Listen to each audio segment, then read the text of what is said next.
मधुश्रावणी मिथिला क्षेत्र में नवविवाहितों की पायलों की रुंझुन और चूड़ियों की खनखनाहट से गुलजार होने वाला प्रसिद्ध लोक पर्व है मधुश्रावणी।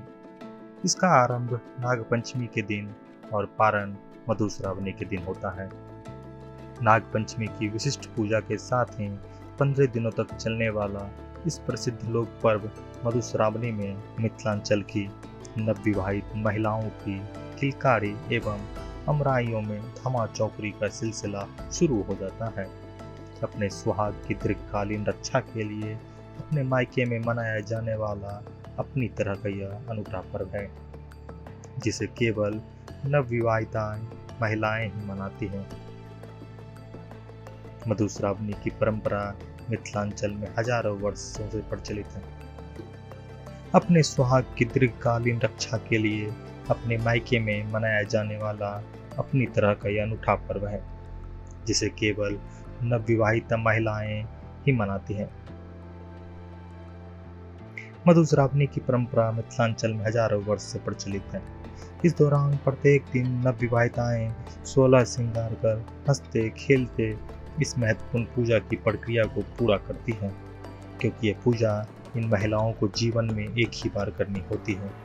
मधुश्रावणी पूजा के तहत नागपंचमी के दिन देवी विषहरी की पूजा की जाती है और सर्प दर्शन करने के बाद नवविवाहिताएं अगले 14 दिनों तक नमक का सेवन नहीं करती। इस अवधि में वे ससुराल से भेजे गए अरवा चावल और चूड़ा भोजन के रूप में ग्रहण करती है तथा ससुराल पक्ष द्वारा भेजे गए वस्त्र पहनती है।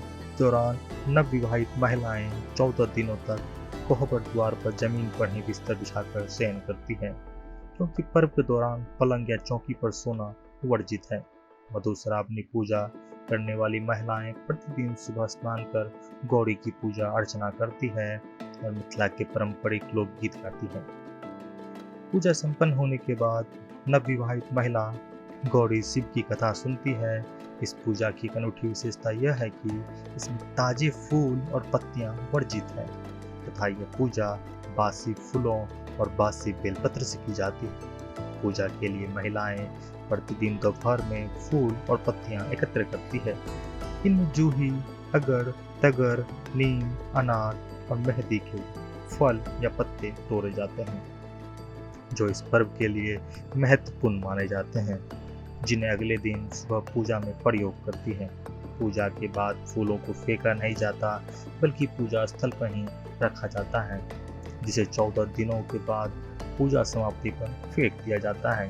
पूजा वाले कमरे को अच्छी तरह सजाया जाता है। गोबर से लीपकर तरह तरह के अरिपन बनाए जाते हैं। इसमें एक खास शैली अपनाई जाती है। अरिपन के बीच में बालू रखकर उस पर नया घड़ा रखा जाता है, जिसे कलश कहते हैं। घड़े पर 5 सर्पों की आकृति गोबर से उकेरी जाती है। इसके दक्षिण में सूर्य तथा चंद्रमा की अल्पना उतारी जाती है। इसके पश्चिम में नवग्रह की आकृतियां बनाई जाती है। कलश से हटकर पश्चिम में 2-3 फलों वाला अरिपन, उत्तर में कुसुमावती के लिए तथा दक्षिण भाग में लिली का अर्पण लिखा जाता है।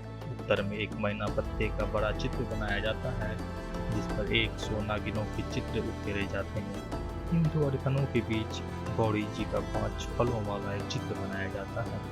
प्रसाद के लिए चूड़ा की लाए, लावा, चीनी, अरवा चावल, आम, कटहल, केला और अंकुरित चने का उपयोग होता है। धान, पातिल और दूध के साथ अनेक वृक्षों के पत्ते पूजा के लिए रखे जाते हैं।